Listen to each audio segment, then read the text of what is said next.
orang yang sujudnya benar, ketika bangkit dari sujud, di antara anugerah terbesarnya adalah Allah selalu menghadirkan solusi dalam setiap masalah hidupnya. Makanya seakan-akan gak punya masalah, padahal hidupnya banyak persoalannya, tapi Allah sudah ringankan sebelum dia dapatkan, karena sujudnya banyak, tawakalnya banyak. Apa dikira jadi ustadz itu gak punya masalah? Tidak. Masalah antum kan diserahkan ke saya juga.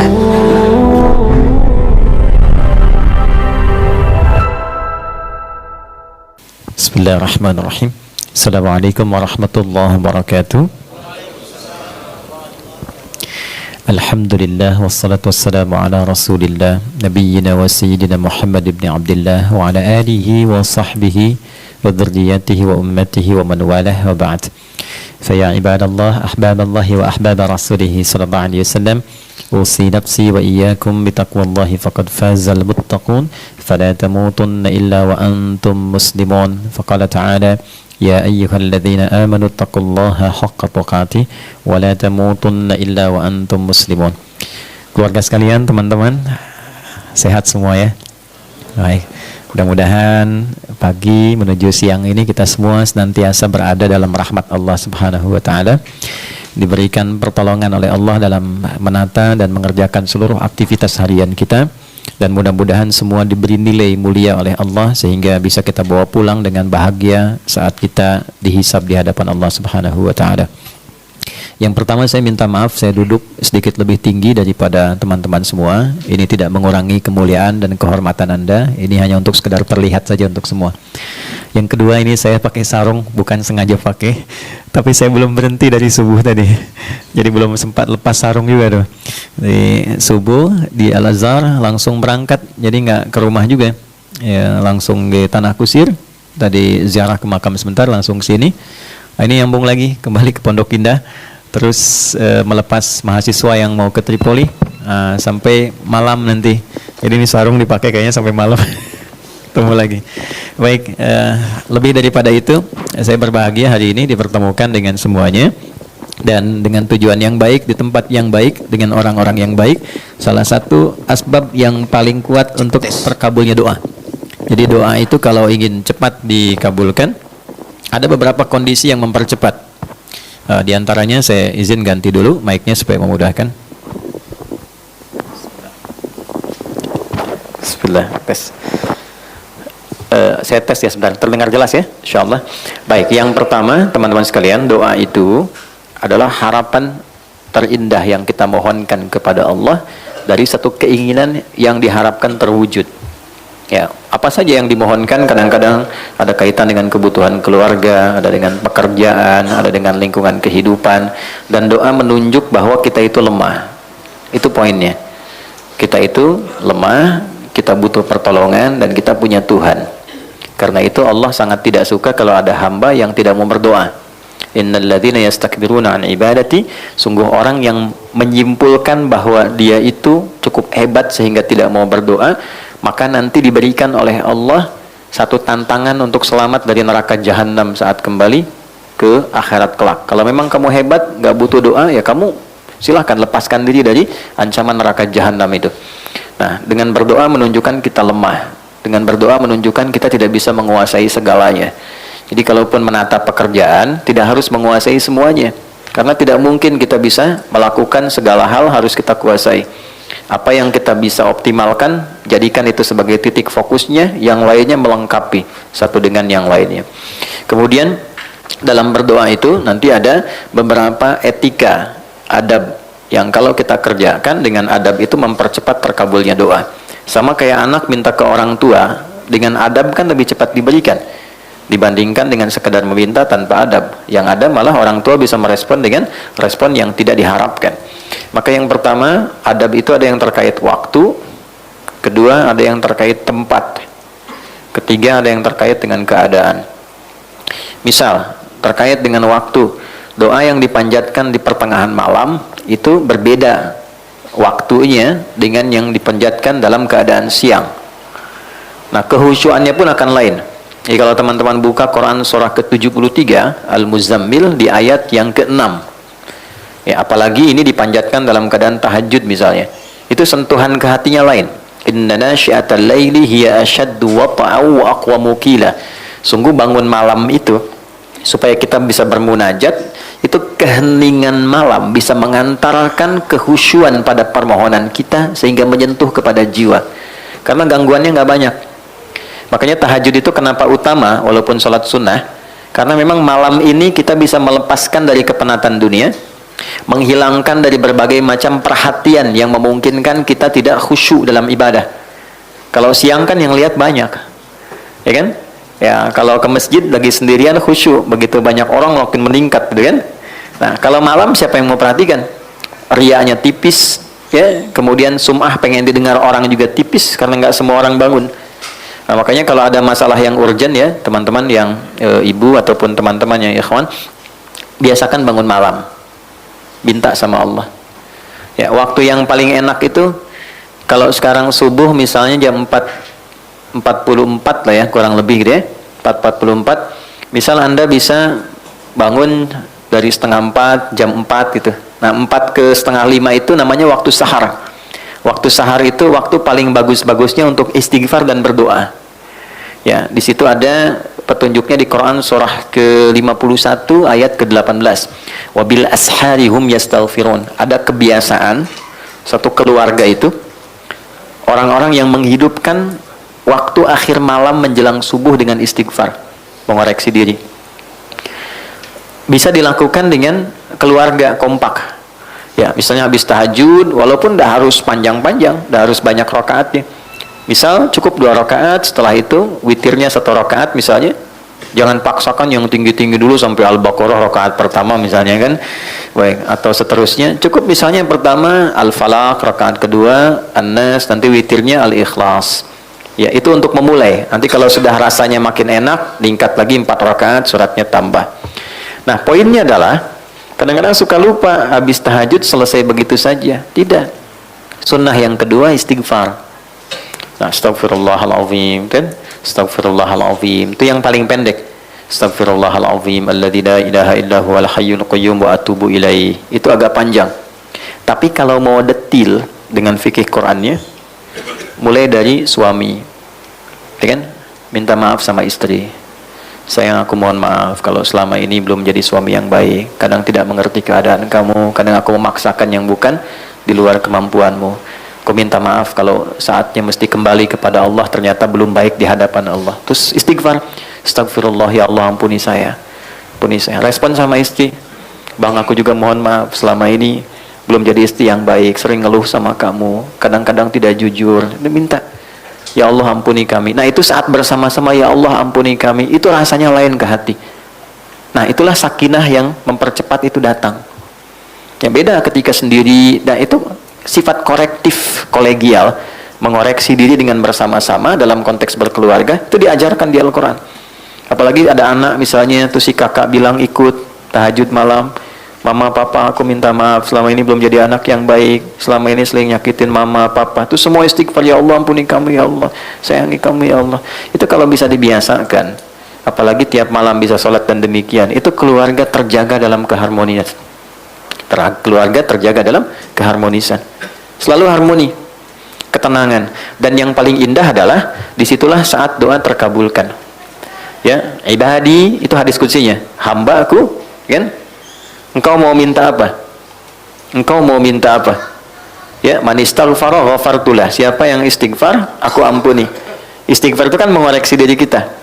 Artinya mohon maaf, setiap orang kan pasti punya kekurangan. Jadi kalau seorang suami, seorang ayah dengan segala kerendahan hati, dia mengoreksi dirinya, tahu ada potensi kuat untuk berubah. Ketika Allah ampuni, kesalahannya dihilangkan, kesolehannya dimunculkan. Jadi ciri orang yang diampuni itu, perbuatan salahnya hilang, solehnya muncul. Lisan itu kurang baik, bagaimana diampuni dosa lisan? Berubahlah tampilan lisan ini dengan berkata yang baik dan ditinggalkan yang tidak baik yang sebelumnya dilakukan perbuatan itu. Itu poinnya. Ya, kita ingin bertobat dari harta yang haram, maka perbuatan yang mengantarkan pada haram jadi hilang, yang halal jadi muncul. Itu tanda penerimaan tobat di hadapan Allah. Terjadi perubahan kebaikan. Nah, sama kalau tadi di rumah tangga ada korektif, sifat mengoreksi kepada diri, lalu diampuni oleh Allah yang salah-salah itu, terjadilah perbaikan. Kebiasaan yang kurang bagusnya berubah menjadi baik. Itu potensi tertingginya dilakukan pada waktu apa? Pada tahajud, di waktu sahar. Kemudian man sa'ala, ya, a'ta, siapa yang meminta Allah berikan. Ya, man su'ila a'ta, siapa yang meminta kepada Allah dimintakan kemudian diberikan. Kemudian nah ini poinnya. Perhatikan baik-baik, ini kalimatnya. Wa man da'a ajaba, siapa yang berdoa dijawab. Nah, jadi biasakan kalau ingin berdoa bisa diisi dengan istighfar terlebih dahulu. Makanya sebelum kita doa pasca sholat kan istighfar dulu.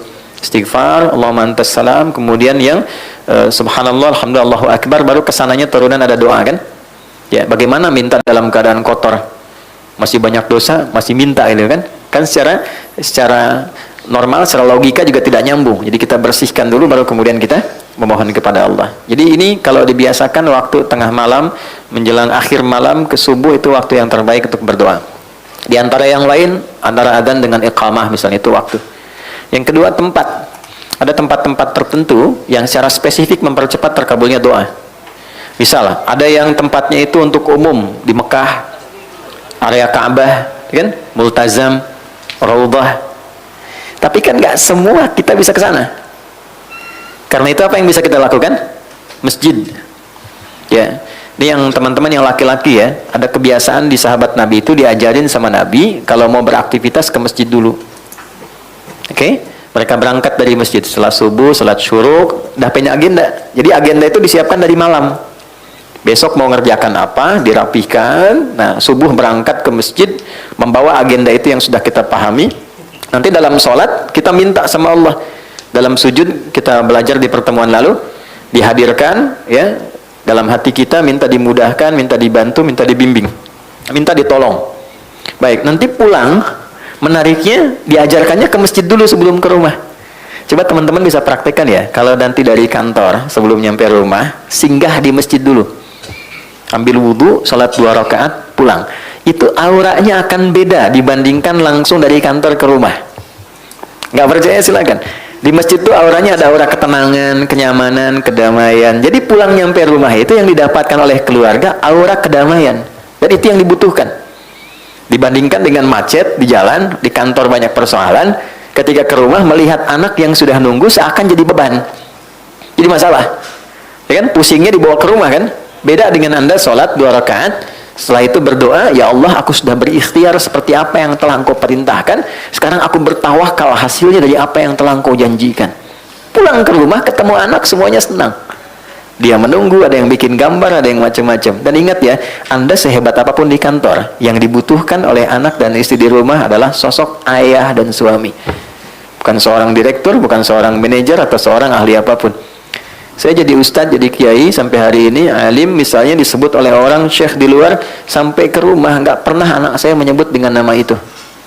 Assalamualaikum kiai, nggak ada ulang. Dia bikin ayahnya kok. Ya, ini bikin ayahnya. Assalamualaikum ustadz, nggak ada. Tunggu sampai malam pun pulang. Main kuda yuk. Ya, masih main petak umpet, main kuda-kudaan, dan mereka menggambar, kadang bikin karya berjam-jam cuman pengen dilihatkan pada ayahnya. Lantas siapa Anda yang kemudian direktur di perusahaan, nyampe ke rumah pengen jadi direktur juga? Terus anak yang sudah nunggu, ya dengan segala ekspresinya ingin dipersembahkan, lantas tiba-tiba mendapatkan kemarahan yang bukan pada haknya. Nah ini ada bagian tertentu yang bisa kita dapatkan dari aura masjid. Kalau pengen tarik ke rumah, bikin mihrab. Ya, masa rumah luas, kamar banyak, nggak ada satupun dihususkan untuk ibadah. Ya, mihrab itu tempat khusus yang fokusnya untuk ibadah saja. Ya, baca Qurannya di situ, ngajinya di situ, sholatnya di situ. Tapi dunia keluar. Oke, termasuk bikin status, ceklik lagi di mihrab, jangan ganggu ya. Nah, ini keluar dulu tuh. Ya, jangan dipakai, makan, minum, keluar. Mihrab itu tempat yang disebut spesifik dalam Quran. Dia punya 2 keistimewaan. Mempercepat terkabulnya doa, mendatangkan rizki dari sisi yang tidak diduga. Ya, itu ada di Quran surah ketiga Ali Imran ayat 37. Ya, fataqabbalaha rabbuha biqabulin hasanin wa ambataha nabatan hasana wa kaffalaha Zakaria. Poinnya, kullama dakhala 'alaiha Zakaria al-mihrab wajada 'indaha rizqa. Qala ya Maryam anna laki hadha? Qalat huwa min 'indillah. Poinnya, innallaha yarzuqu man yasha' bighairi hisab. Jadi kalau punya mihrab, makanya kenapa imam mimpinnya di mihrab? Kan tempat imam ngimamin di masjid mihrab kan?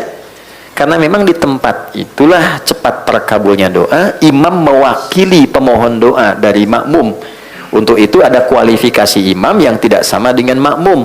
Imam di kantor tidak sama dengan imam di masjid. Jadi jangan paksakan jadi imam di kantor, pengen setara di masjid. Fikihnya beda, ruang dan waktunya tidak sama. Kualifikasinya tidak serupa. Pelajari boleh, kalau sudah paham boleh dilakukan. Saya pernah mimpin pesantren di Jakarta, di Lebak Bulus. Itu di situ lingkaran ada para pejabat di satu instansi. Karena jadi pejabat di kantor, pengen jadi pejabat di masjid. Jadi motivasi yang bagus, pengen jadi imam dan memaksa jadi imam. Bilang bagus, kapan lagi ada pejabat mau jadi imam di masjid? Ya, tapi ternyata bacaan bermasalah. Maka ketika diingatkan oleh santri, jawabannya juga bagus, mengesankan. Justru kami jadi imam untuk dibenarkan bacaannya. Saya datang kan, Pak, bagus sekali Pak, luar biasa. Kapan lagi ada pejabat mau jadi imam di masjid? Masya Allah. Tapi begini, supaya bacaannya benar dan bagus, dan kehormatan Bapak pun jadi istimewa saat jadi imam, saya tawarkan begini. Nanti sebelum Bapak ngimami, saya tugaskan santri untuk mendengar bacaan Bapak. Kalau baik ditetapkan, kalau kurang dikoreksi. Tapi tidak menurunkan status Bapak jadi imam. Bapak tetap imam zuhur dan asar. kan tidak dikoreksi.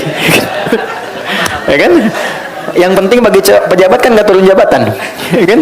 Bapak tetap imam, ya tetap imam tapi zuhur dan asar. Tapi kalau ingin subuh, maghrib dan isya, Bapak dengarkan dulu santi koreksi. Nah, dalam rangka koreksi itu saya pimpin dengan yang lain. Oh, sepakat Ustaz. Yang penting kan nggak turun jabatan, ya kan? Nah, setelah berlangsung dipimpin, terasa bagus, nyaman, akhirnya kita tawari, Pak silakan. Oh enggak, udah ini aja, bagus kok, ya kan? Nah, jadi kadang-kadang ada pola komunikasi hikmah itu tidak harus selalu marah. Orang belum tahu diberitahu, bukan dimarahi.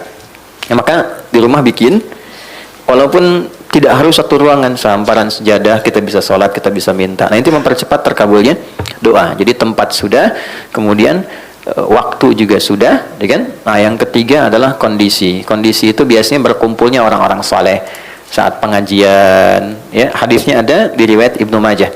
Ya, man salaka tariqan yaltamisu fihi ilma sahalallahu lahu tariqan ilal jannah wa innal malaikata la tad'u ajnihataha ridan li talibil ilmi. Paham? Tidak. Siapapun yang menginvestasikan, meluangkan waktu, tenaganya, kesibukannya, dan dia arahkan satu bagian waktunya untuk belajar agama, walaupun dia cuma ngaji satu ayat, satu hadis, itu Allah perintahkan pada malaikat, catat semua investasi waktu, tenaga, keringatnya untuk dilipat gandakan pahala demi meringankan langkahnya menuju surga. Oke? Jadi ini nggak mudah. Wa innal malaikata, dan berikan satu tambahan saat dia mulai berangkat tapi niatnya memang spesifik untuk belajar. Maka ada malaikat yang Allah perintahkan untuk membentangkan sayapnya, memberikan ridha kepada orang ini sampai dia pulang kembali. Nah, di antara makna ridhonya malaikat itu, di antara maknanya mengaminkan doa yang dimohonkan. Itu teman-teman, saya yakin sekali banyak yang punya harapan pengen ini dan itu, dari sejak berangkat tuh isi dengan doa. Oke? Di jalan, belum datang isi dengan doa. Selesai kita berdoa, pulang. Nah, di antara doa itu ada yang sifatnya umum, ada yang mungkin sifatnya spesifik. Hadirkan tuh. Ya, karena malaikat mengaminkan. Karena itu malaikat sifatnya ghaib, nggak nampak. Kalau nampak kan masalah. Ya Allah, mohon malaikat samping. Kenapa John? Bapak siapa? Malaikat maut. Ini nggak jadi kita doa balik. Ya, nah ini sifat-sifat seperti ini. Alhamdulillah tiga ini tergabungkan. Tempatnya baik, tempat orang menghafal Quran, rumah Quran, dalam keadaan yang baik, dan insya Allah dengan orang-orang yang baik. Saya sebetulnya banyak nerangkan, hampir 20 menit, hanya ingin mengembalikan ke awal. Apa bagian awal tadi? Mudah-mudahan berkumpulnya kita di tempat yang baik, dalam keadaan yang baik, dengan orang-orang yang baik, insya Allah mengantarkan dengan doa kita dan merubah kita menjadi orang yang lebih baik. Nah, tidak cukup dengan amin, kita harus mulai materinya dulu. Mohon izin teman-teman sekalian, saya akan lebih sedikit banyak barangkali berdiri untuk memudahkan komunikasi. Kalaupun tidak terlihat bisa menyesuaikan ya. Baik, bismillah.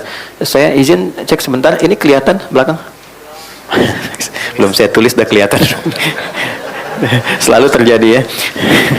Baik, memang belum kelihatan, belum saya tulis.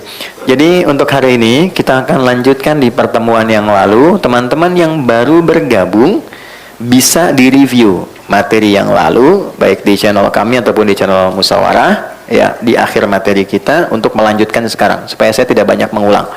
Kita bagi dalam 2 sesi, insya Allah kurang lebih 45 menit, 1 jam ke depan, kita sesinya untuk materi, selebihnya ada 30-40 menit menjelang zuhur, insya Allah kita bisa berdiskusi pada hal-hal yang mungkin ingin disampaikan. Baik, kita langsung saja. Di pertemuan lalu, kita sudah belajar tentang sujud dengan 3 pendekatan. Perhatikan anjuran dari Al-Quran supaya belajarnya efektif dalam setiap ibadah itu. 1, selalu akan ditemukan caranya. 2, ada bacaan atau doanya.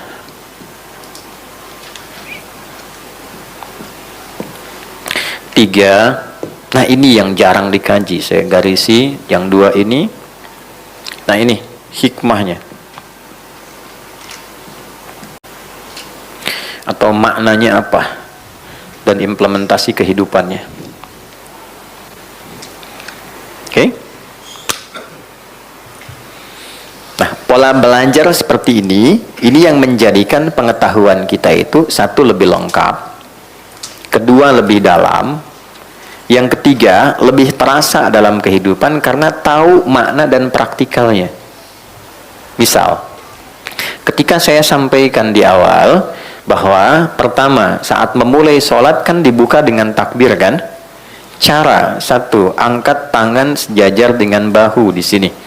Kalau kita mengacu pada hadis baik di Al-Bukhari ataupun di Muslim, tersambung pada sahabat Khalad bin Rafi Az-Zulaiki yang mendokumentasikan ini, sahabat Abu Hurairah, kemudian dikodifikasikan dalam kitab misalnya Sahih Muslim nomor hadis 397.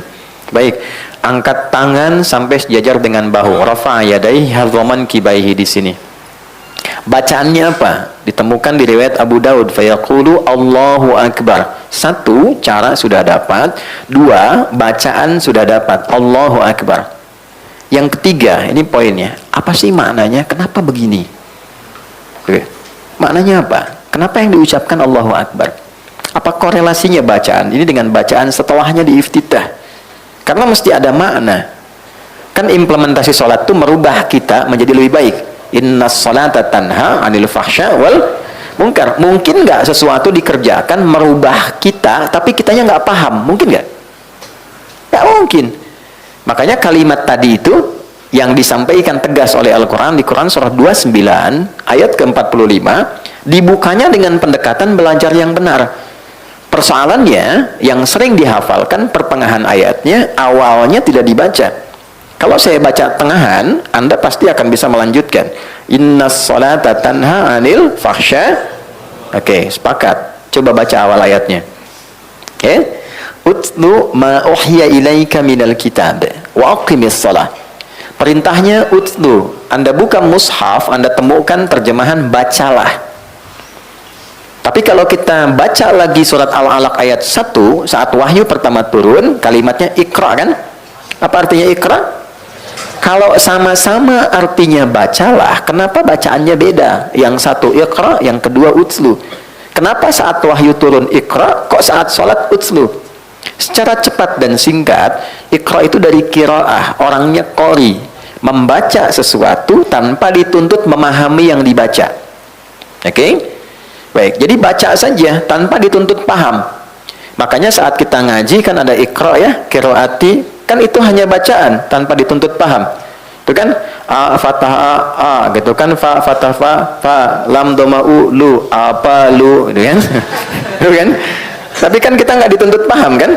Baik. Nah, setelah kita mendapatkan informasi dengan lebih banyak, berubahlah pola penyampaian dan diksi kalimatnya. Oleh Allah ditekankan pada pemahaman. Nabi sudah dapat Al-Alaq, sudah dapat ayat lain, Al-Qalam, surat lain dan seterusnya, diperintah sholat. Berubah perintahnya jadi utslu, dari kata tilawah. Tilawah itu baca, pahami, dan amalkan yang dipahami itu. Oke? Nah, sebelum sholat perintahnya utslu, bukan ikra.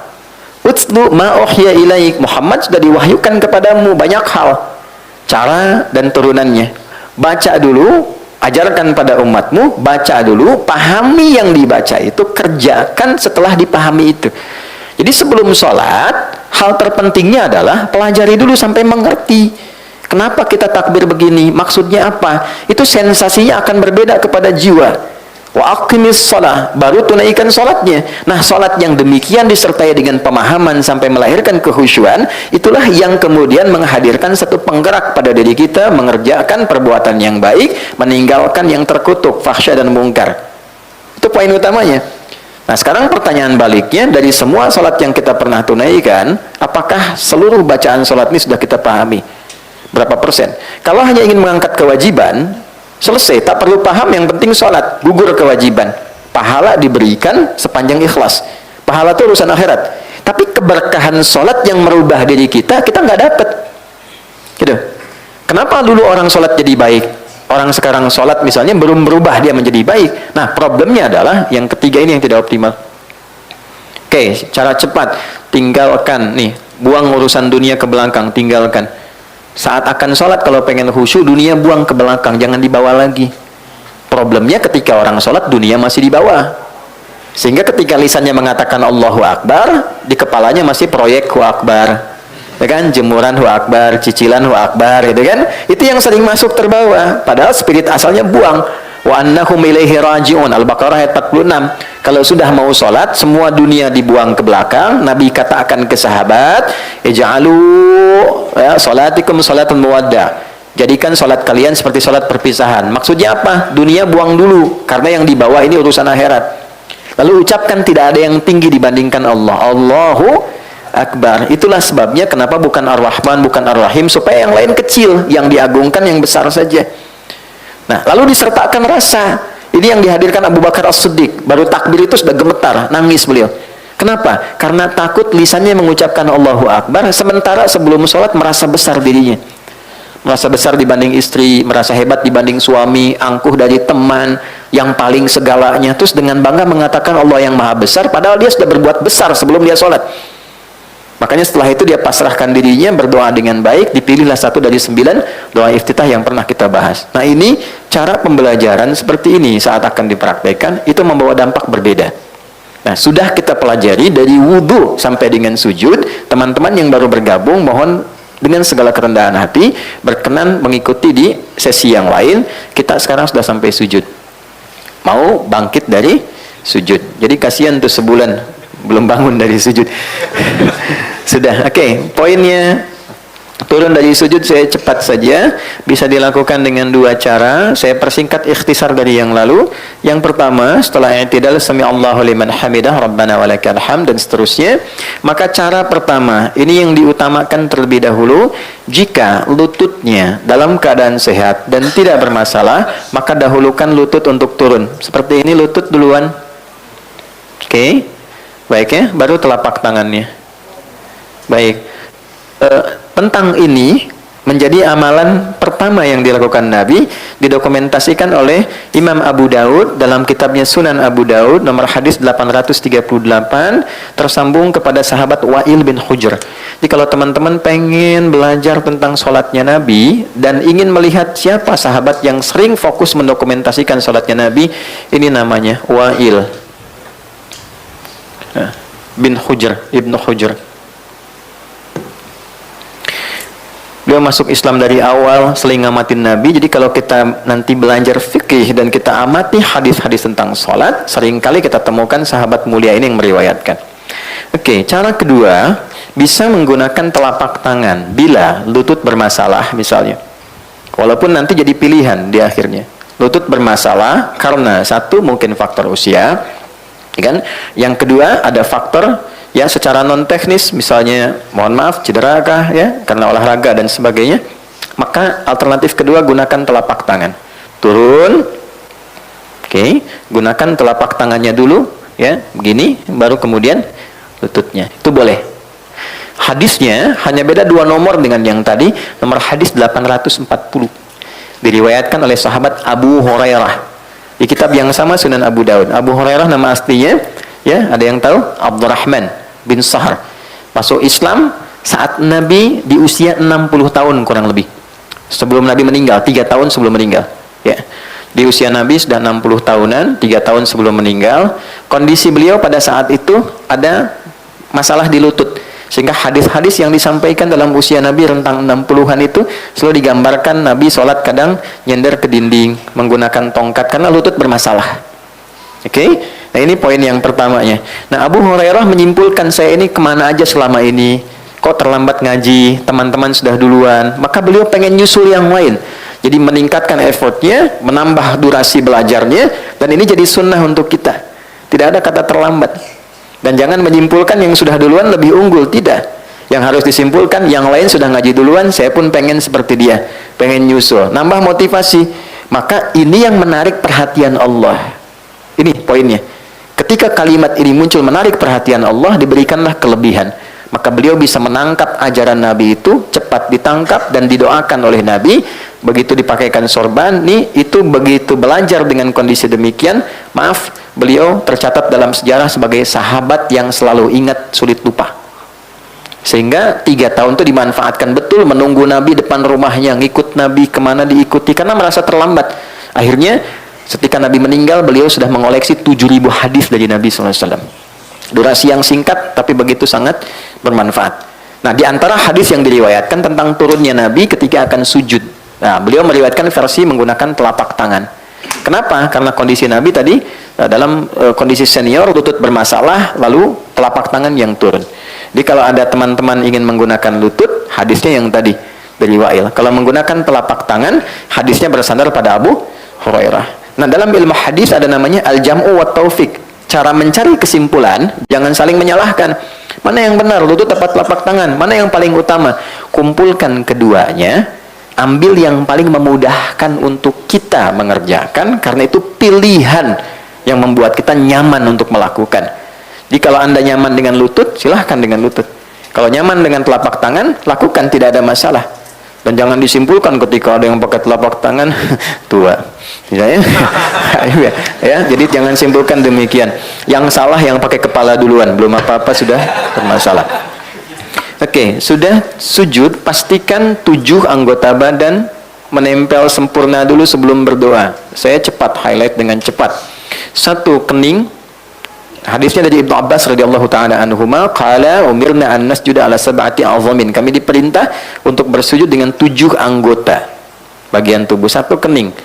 Saya sudah membahas persoalan tentang mukna, membahas persoalan juga tentang rambut, silahkan cek di pertemuan lalu. Yang kedua, 2 telapak tangan. Oke, jadi 1 tambah 2 3.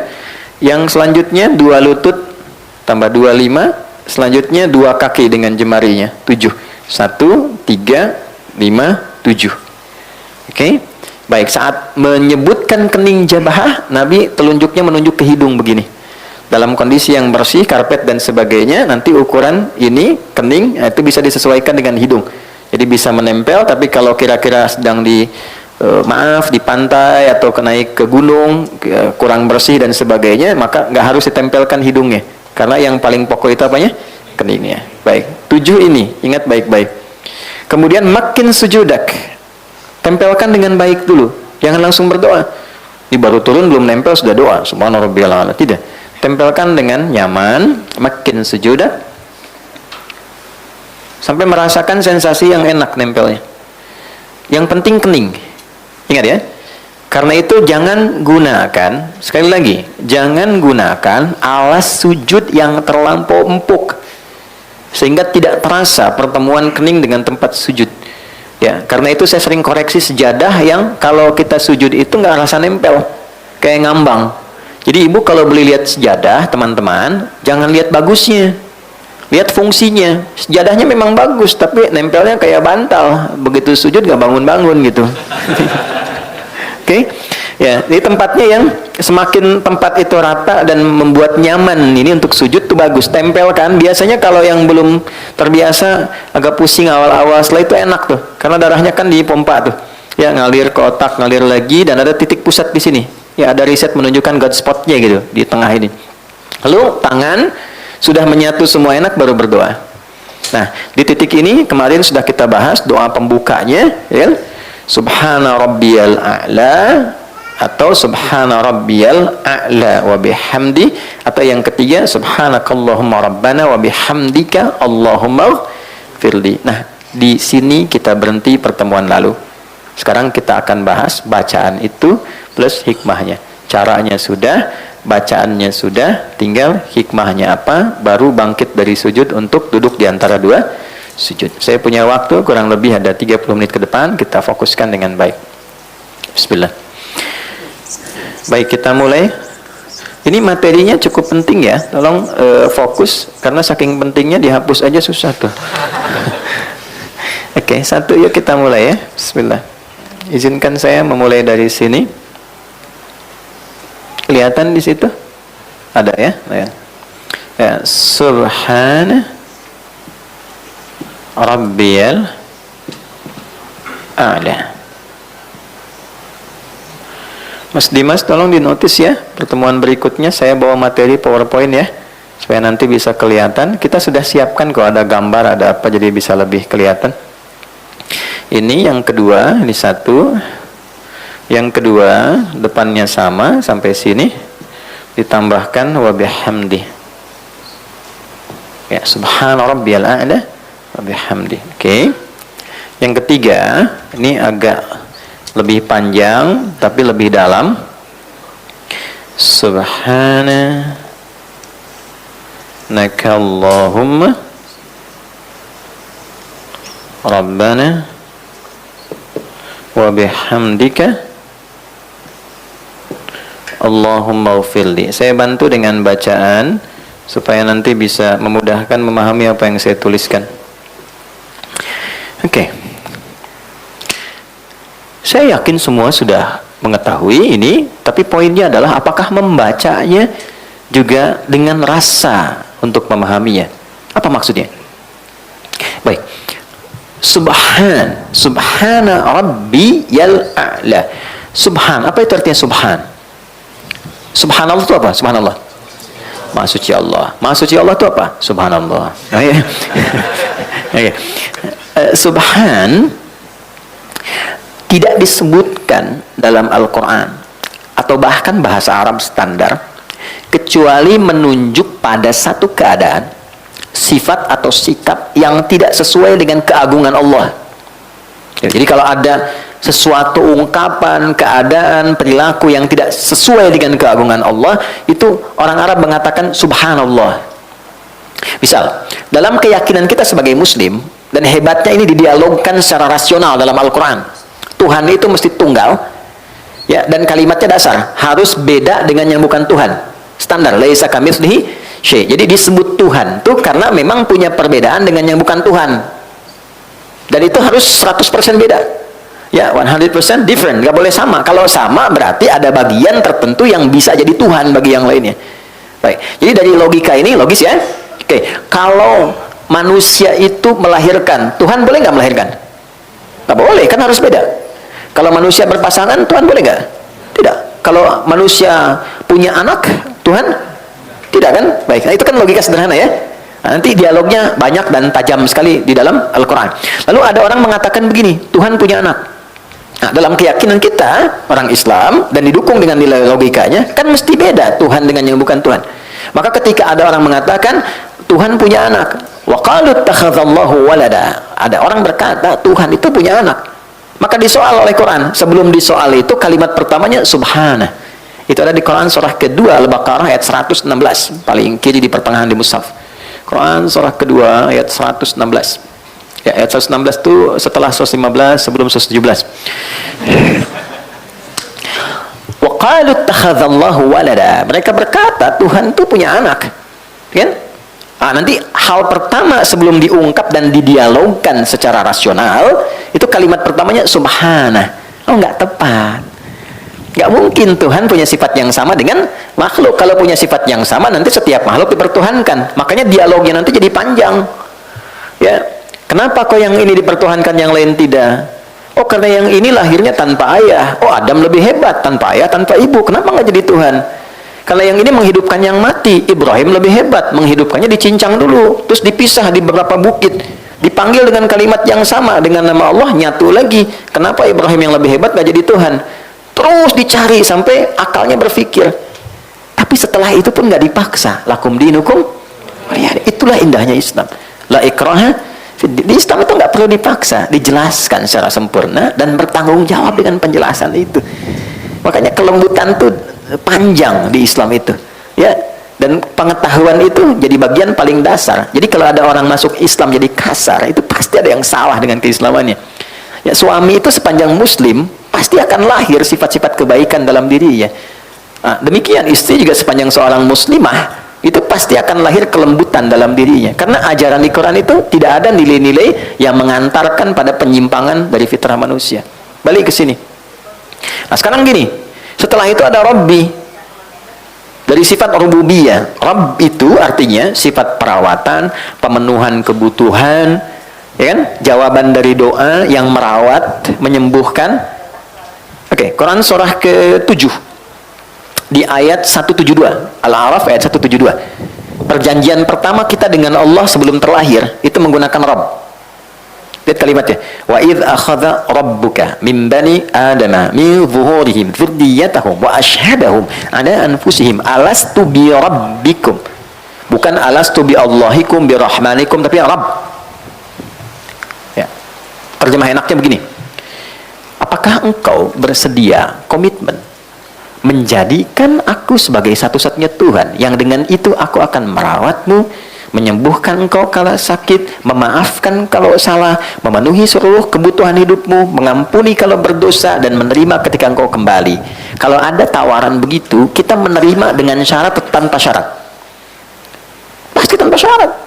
Mau nggak ikut saya? Kebutuhannya ditanggung, kalau sakit saya bawa ke dokter, kalau fasilitas saya penuhi semua, pengen apa saya berikan. Kalau salah saya maafkan, saya nggak marah. Kira-kira kalau ditawari begitu mau ikut atau tidak? Ya, maunya itu ada fikir lagi atau enggak? Tidak. Kalau berfikir lagi, pertimbangan kalimatnya umum, na'am. Tapi kalau kita terima tanpa syarat, bala. Ya, bala. Makanya jawabannya bala. Cuma sekali ya, kalau 2 kali jadi makanan, bala-bala. Bala syahidna. Ya, aku siap terima, aku bersyahadat.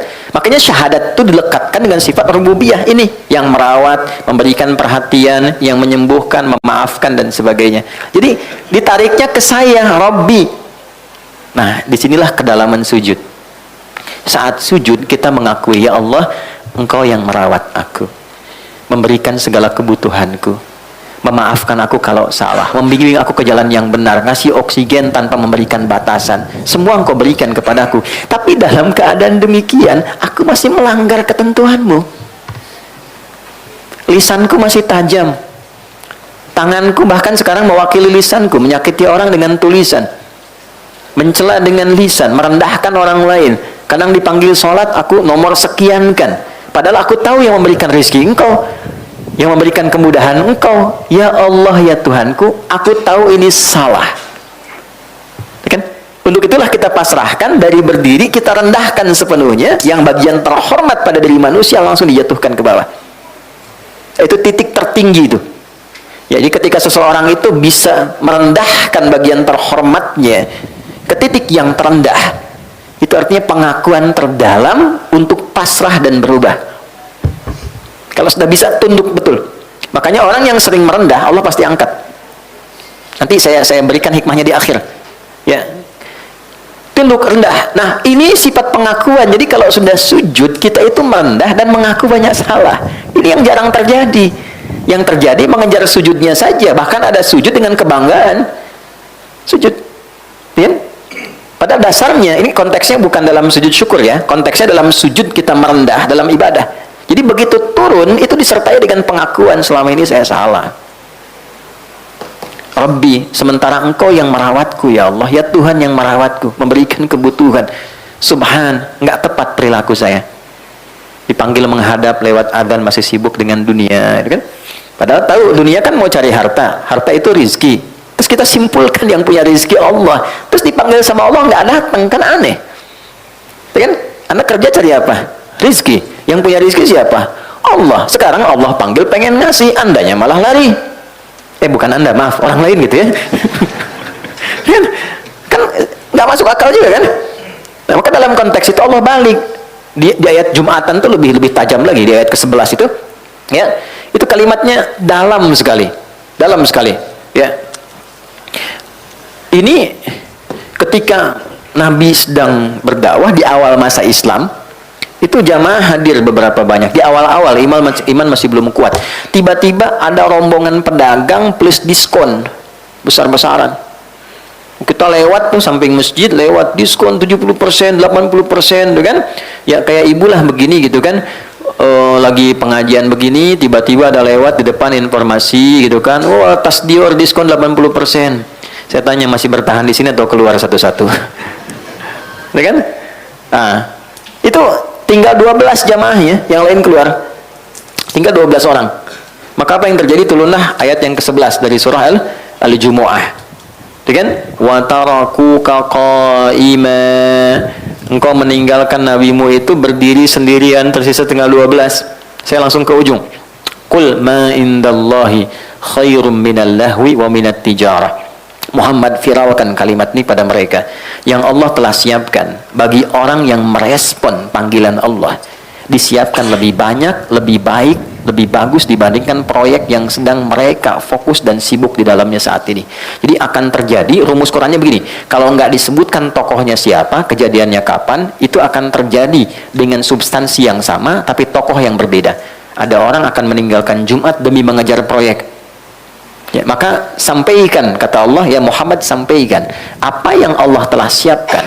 Itu lebih dahsyat, lebih tinggi nilainya dibandingkan proyek yang sedang mereka kerjakan. Ujungnya lebih indah.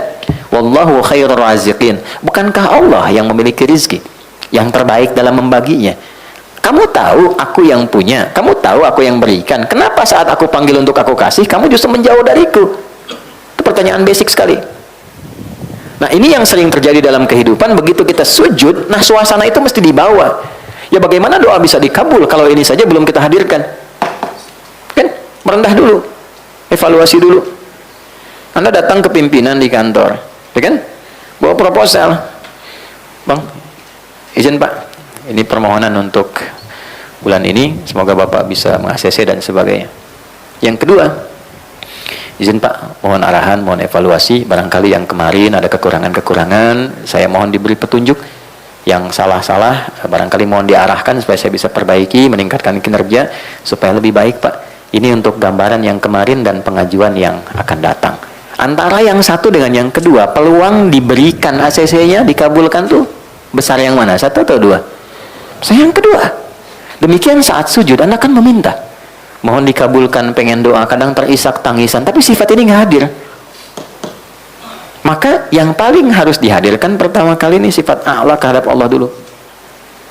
Ya Allah, Engkau yang Maha Agung.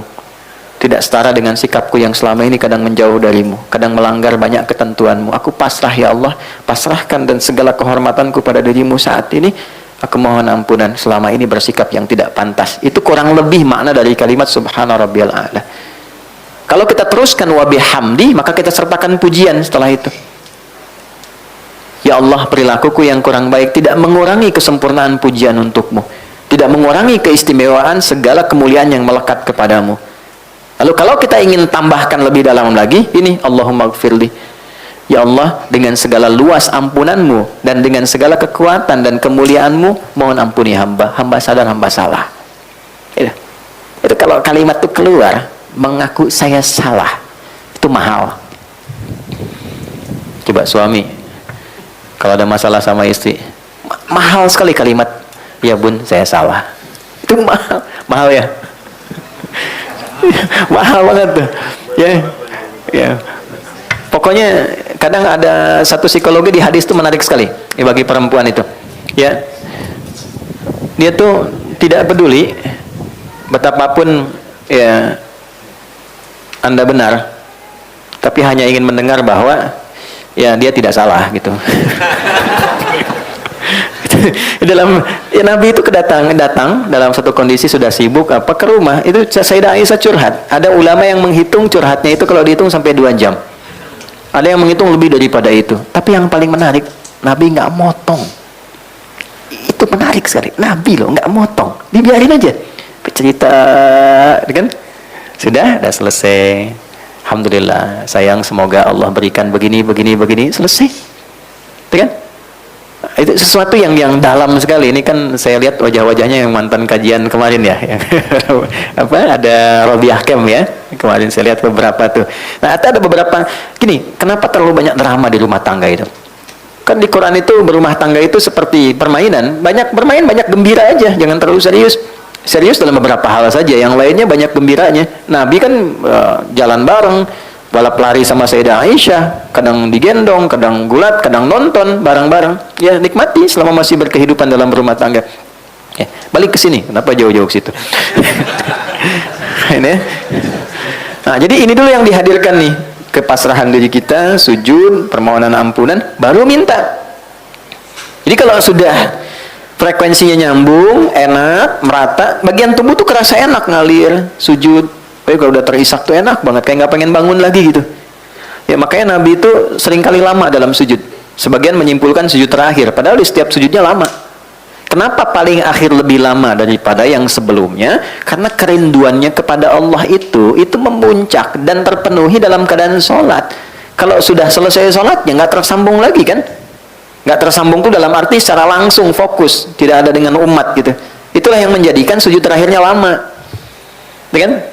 Kadang sebagian jamaah makmum pengen cepet tuh kan? Nah ini ditanyakan kerinduannya kepada Tuhan. Nah ini ketika nempel betul, barulah permohonan intinya dimintakan. Biasanya kalau sudah sampai ke titik ini dan ini dipraktekkan yang hikmah tadi, belum minta sudah dikabul. Biasanya.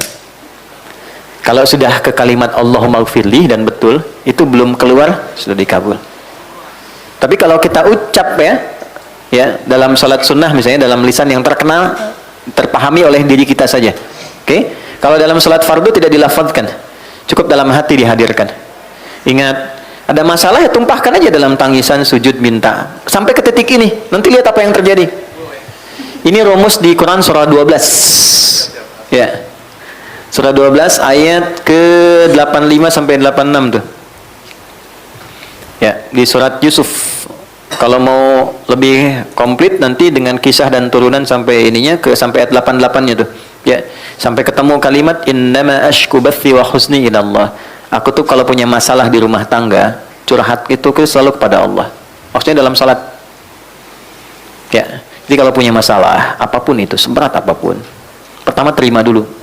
Karena mengeluh itu tidak mengurangi masalahnya, cuma nambah saja. Terima dulu dengan sabar.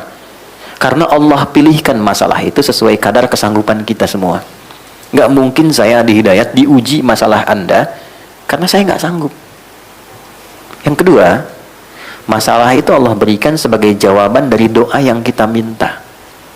Nah, tangga untuk meraih doa itu persoalan tadi. Karena nggak mungkin mengabulkan sesuatu tanpa proses, tanpa ujian tuh nggak mungkin. Anak SD mau lulus ke SMP, bisa nggak lulus tanpa ujian? Tidak bisa. Ujian itu diberikan bukan ingin membuat anak bermasalah banyak pikiran, bukan. Tapi menaikkan levelnya supaya memudahkan dia saat masuk ke SMP yang kadar pengetahuannya lebih tinggi daripada SD. Jadi ketika dipaksakan naik ke atas sementara ilmunya belum nyampe, anaknya kasihan. Anda minta sesuatu, dari mana tahunya Anda pantas dan bisa mengelola sesuatu itu saat mendapatkannya kalau belum diuji? Ya kan? Teman-teman minta sebuah proyek, dari mana tahunya proyek itu baik? Dari mana tahunya kalau menerima itu Anda menjadi lebih baik? Anda dapat proyek nih, ya Anda harapkan betul, tapi Anda belum siap menerimanya. Yang kalau Anda terima itu merubah kepribadian, keluarga jadi tertinggalkan, istri kurang perhatian, anak-anak terabaikan, belum siap. Maka dikasih dulu oleh Allah ujiannya. Nih, lewatin dulu 1, 2, 3, 4. Ketika kita mampu menguasai itu, baru datang jawaban. Nah, jadi jangan selalu dipahami bahwa masalah itu adalah sesuatu yang membuat rumit, capek, nggak tercapai tujuan. Bukan, itu jembatannya. Jadi berbahagialah ketika Anda dihadapkan pada masalah, karena itu mengantarkan Anda pada solusi. Dan jawaban dari Anda sendiri. Ya, jadi ketika Anda doa, pasti dikabulkan oleh Allah dengan membuat masalah dulu, supaya pantas. Nah, kalau pengen cepat, pantaskan dulu diri kita dalam berdoa sehingga ada akselerasi, stepnya dinaikin. Karena dipandang layak menerima itu. Oh, sudah pantas nih ketika minta dikabulkan. Ada yang belum berucap sudah diberi. Ada yang demikian. Nah, karena itulah kemudian memantaskan diri itu dengan menambah pengetahuan, menjalani kehidupan itu penting supaya saat kita meminta untuk mencapai sesuatu, kita tidak harus menghadapi masalah-masalah baru. Ini poinnya. Nah, jadi ketika memohon, hadirkan aja. Saya kalau punya masalah, kata Nabi Ya'qub alaihissalam, yang saya tuju pertama Allah, saya bentangkan sajadah dalam bahasa kita, innama ashku bathi wa huzni. Innama itu adatul hasri. Huruf pembatas membatasi hukum di situ saja. Aku nggak pernah curhat ke yang lain, nggak pernah menggunakan media lain. Ada masalah, aku langsungkan kembalikan kepada Allah. Mau sedih, membuat aku nangis, aku tumpahkan di situ. Setelah itu aku tenang. Yang penting tenang dulu, walaupun solusi belum datang. Jadi bentangkan sajadah, bukan bentangkan Instagram. Ya, nggak nyangka ya kamu seperti itu. Nah, itu artinya nyangka. Orang yang bilang nggak nyangka, dia sedang nyangka. Tuh ya. Emang kenapa Jeng? Nah, sebetulnya itu yang ditunggu tuh. Komennya kan? Gitu. Nah, daripada nungguin komen capek. Capek, pusing aja. Pusing. Akhirnya masalah yang nggak selesai. Ya, suami juga nggak nyaman. Akhirnya nggak betah di rumah, kan? Jadi pusing aja, capek akhirnya. Ya, kukira hari Rabu ternyata hari Minggu, kukira dia menunggu ternyata cari yang pusing. Pusing. Udah. Nah, itu ya, sujud. Nah, itu poinnya. Jadi, hadirkan dalam hati kita apa saja, tumpahkan dalam sujud. Makanya kerasanya agak lama. Tapi proporsional ya. Jangan imam sudah mau sujud lagi, kita masih sujud yang pertama tuh. Ya, kalau berjamaah ikut imam. Ikut imam. Innama ju'ilal imamu liyutamma bihi fa qira'atul imami qira'atul ma'mum. Imam itu dijadikan untuk diikuti, maka bacaan imam mewakili makmum. Kalau imam sudah naik, ikut naik. Oke? Kecuali kalau